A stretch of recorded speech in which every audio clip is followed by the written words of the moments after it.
여러분 안녕하세요, 블랙입니다. 제가 지난 영상에서 과잉 긴축에 대한 우려감이 있다는 이야기를 드렸었는데요. 먼저 지난 영상을 간략하게 요약드리면서 이번 영상을 시작해 보겠습니다.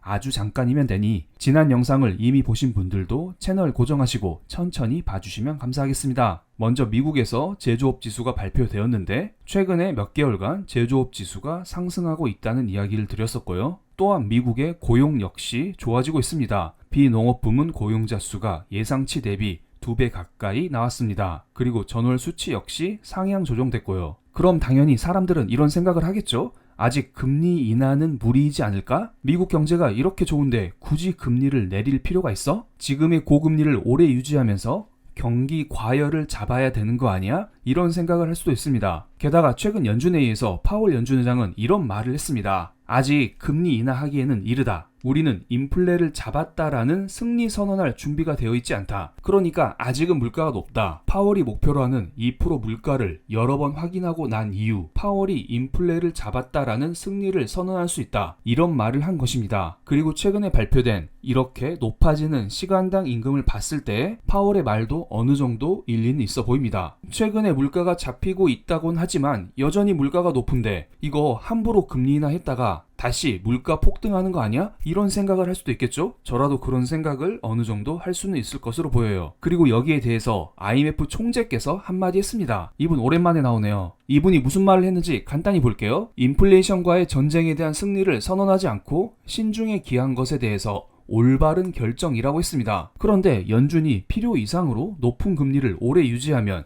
미국과 신흥국 경제 모두의 성장에 해를 끼칠 수 있다라고 경고했죠. 특히 신흥국의 경우에는 더 큰 피해가 있을 것으로 보인다. 이런 말을 했습니다. 고금리에 대한 과잉 긴축 우려감을 표한 것입니다. 특히 신흥국에 대해서요. 그렇기 때문에 결국에는 금리를 내리긴 내려야겠지만 적절한 타이밍을 잡는 게 중요하다. 이런 말을 했습니다. 이런 것은 파월도 이야기했죠. 이번 연준회의에서 거의 대부분 위원들이 2024년에는 기준금리를 내리기를 원한다는 말을 실제로 했습니다. 당장은 아니라고 했지만요. 그래서 미국의 10년물 국채금리 차트를 봤을 때 이번 연준회의가 아주 살짝 매파적이었는데요. 매파적이었음에도 불구하고 미국의 10년물 국채금리가 연준회의 당일에는 떨어졌습니다. 왜냐하면 앞으로 기준금리가 내리긴 내릴 텐데 이것을 미리 선반영해서 기준금리가 떨어졌다. 이렇게 볼 수도 있고요. 그리고 연준회의가 있었던 그날 미국의 중소은행 중 하나인 뉴욕 커뮤니티 뱅코프가 실적 악화를 이유로 주가가 37% 정도 폭락해버렸습니다. 그래서 미국 지역은행에 문제가 있는 거 아니야? 이런 우려감과 함께 안전자산 선호 현상이 강해지면서 국채금리가 떨어졌다고 보는 의견도 있습니다. 저는 이쪽이 조금 더 일리는 있어 보여요. 과연 이 은행에 무슨 문제가 있는지 간단히 살펴보겠습니다. 뉴욕 커뮤니티 뱅코프는 지난해 4분기 때 2억 5천만 달러의 손실을 기록했다고 발표했습니다. 전년 동기에는 흑자를 기록했는데 이번에는 적자 전환했다는 거죠. 그리고 문제는 이거예요.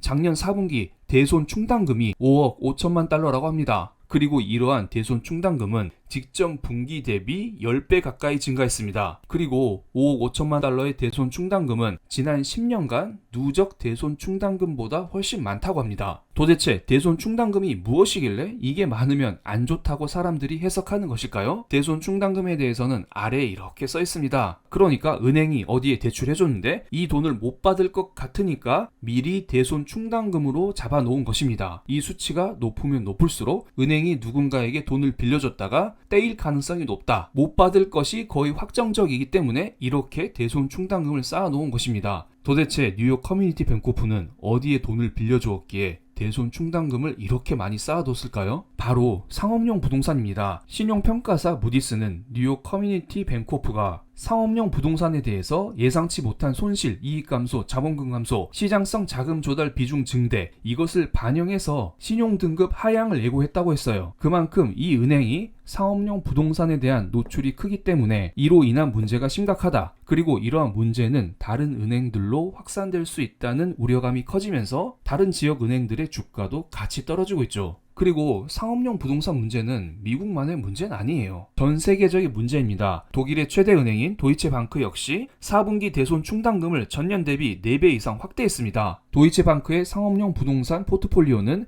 전체 대출의 8% 정도로서 이게 터지면 큰일이 나겠죠. 아마 전 세계 중앙은행에서 돈을 한 번 더 풀 수도 있습니다. 그리고 스위스의 줄리어스 베어는 1조 원의 손실을 발표했습니다. 그러면서 CEO가 사임했죠. 그리고 미국의 상업용 부동산 대출에 대한 비중이 높은 일본의 아오조라 은행 역시 주가가 이틀 연속 폭락했고 CEO가 함께 사임했습니다. 이거 틈만 나면 대표들이 때려치네요. 신용평가사 피치는 이것에 대해서 크게 다뤘는데요. 지난해 11월 2%대였던 대출 연체율이 올해는 4%대, 내년에는 4%대 후반으로 높아질 것으로 예측을 했습니다. 참고로 코로나 이전에는 대출 연체율이 1% 미만이었죠. 하지만 고금리 탓에 변동금리 대출 비용이 불어나면서 대출을 갚지 못하는 사람들이 늘어나고 있습니다. 그리고 JP 모건에서는 소형 은행이 더 문제라고 해요. 소형 은행의 상업용 부동산 노출 비중이 훨씬 높다고 합니다. 어디에 비해서요? 대형 은행에 비해서요. 상업용 부동산 문제는 작년 3월 달에 실리콘밸리 뱅크가 파산하면서 미국에서 수면 위로 떠올랐습니다. 그래서 작년 3월 연준에서는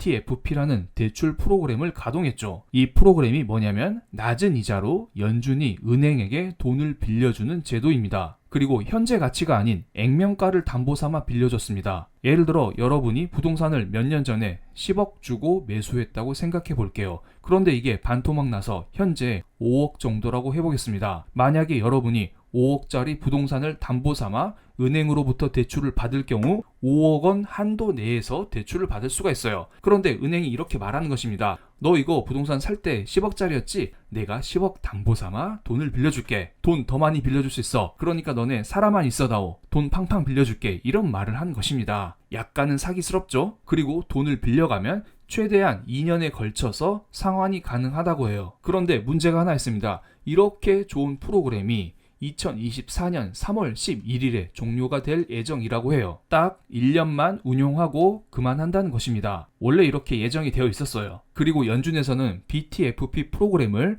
추가적으로는 운영하지 않는다고 했습니다. 그 이유가 여러 가지가 있는데요. 첫 번째로는 사람들이 이것을 순수한 의도로 쓰지 않고 여기에서 돈을 빌려서 다른 데에서 투자를 해서 돈을 버는 돈놀이를 하고 있는 것입니다. 무슨 말이냐면 여기 잘 보시면 녹색 그래프가 상승했을 때 BTF 잔고가 늘어나는 것을 알 수가 있죠. 참고로 녹색 그래프는 IORB에서 BTF 금리를 뺀 값인데요. IORB 금리라는 것은 기관이 연준에게 돈을 맡겼을 때 받는 이자이고 BTFP 금리는 기관이 연준에게 돈을 빌렸을 때 지불해야 하는 이자입니다. 이 두 개의 차이가 플러스가 된다는 것은 사람들이 BTFP로부터 돈을 빌려서 다시 연준에게 돈을 맡기면 이 차익만큼 돈을 벌 수 있다는 거예요. 참 머리가 대단합니다. 그래서 사람들이 BTFP를 통해서 연준에게 돈을 빌린 다음에 다시 IORB로 연준에게 돈을 맡겨서 이자를 받습니다. 그래서 작년 말에 BTFP 잔고가 이렇게 늘어난 것입니다. 이런 것을 보고 연준이 한마디 했습니다.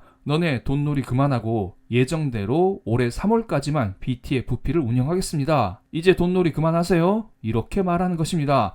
그런데 정말 순수하게 돈이 필요한 은행이 있겠죠. 최근에 뉴욕 뱅코프 은행이 크게 흔들렸잖아요. 앞으로 이런 식으로 크게 흔들릴 은행이 나올 것으로 보입니다. 이러한 은행들을 대상으로는 재할인 창구를 열어둘 테니까 이거 이용하세요. 이렇게 말하는 것입니다. 작년 실리콘밸리 뱅크 파산이 터졌을 때 은행들은 BTFP를 통해서 돈을 많이 빌리기도 했었지만 재할인 창구를 이용해서도 돈을 많이 빌렸습니다. 물론 그 이후 사람들은 재할인 창구를 거의 이용하지 않았지만요. 만약에 올해 3월 달에 BTFP가 종료가 된다면 진짜 돈이 필요한 사람들은 재할인 창구로 달려가서 돈을 빌리겠죠. 그렇기 때문에 상업용 부동산으로 인해서 은행이 완전히 망한다? 이렇진 않을 거예요. 그렇지만 몇몇 지역 은행에 한해서는 망하는 은행이 분명히 나올 것으로 보입니다. 작년 3월처럼요. 그렇지만 여전히 대형 은행들이 굳건하기 때문에 미국 경제가 송두리째 흔들리지는 않을 것으로 보입니다. 그렇지만 어쨌든 은행들 사이에서도 대형 은행과 중소 은행들 사이에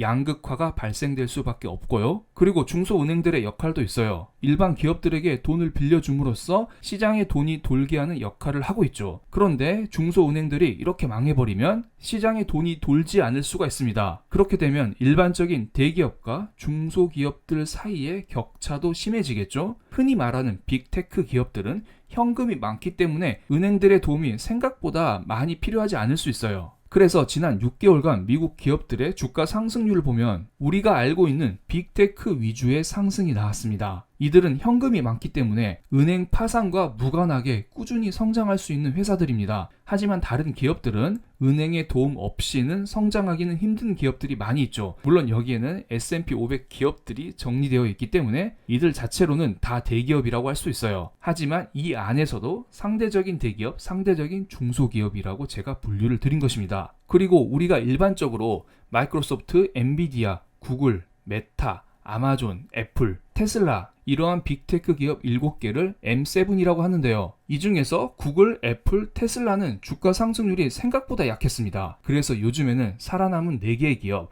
아마존, 메타, 마이크로소프트, 엔비디아 요 4개를 M4라고 부릅니다. 인공지능 시대에 잘 적응해서 살아남은 4개의 기업이라고 하는 거죠. 정리를 드리겠습니다. 대형은행과 중소은행 사이에 양극화가 벌어지고 있죠. 그리고 현금이 많은 빅테크 기업과 그렇지 않은 기업들 사이에 양극화도 발생하고 있습니다. 또한 빅테크 안에서도 M4와 그렇지 않은 기업들 이렇게 양극화가 발생하고 있습니다. 점점 양극화가 심해지고 있습니다. 그렇기 때문에 우리의 투자도 잘 선별해서 해야 될 필요가 있고요. 그런데 M4에서 탈락한 기업들은 무조건 망한다 이런 건 아니에요. 이것은 아마존 월봉 차트인데요. M4 기업 중 하나로 꼽혀 있죠. 그런데 2022년 주가를 잘 보겠습니다. 이때 주가가 처참했습니다. 다른 기업들도 떨어졌지만 아마존은 코로나 경제 위기가 나왔었던 그때만큼 주가가 떨어졌었거든요. 그런데 지금 다시 이렇게 부활했습니다. 그렇기 때문에 우리는 M4에 속하지 않은 기업에서 다시 한번 주가 상승이 나올 만한 기업들을 찾아내기 위해 노력을 해야 될 것으로 보입니다.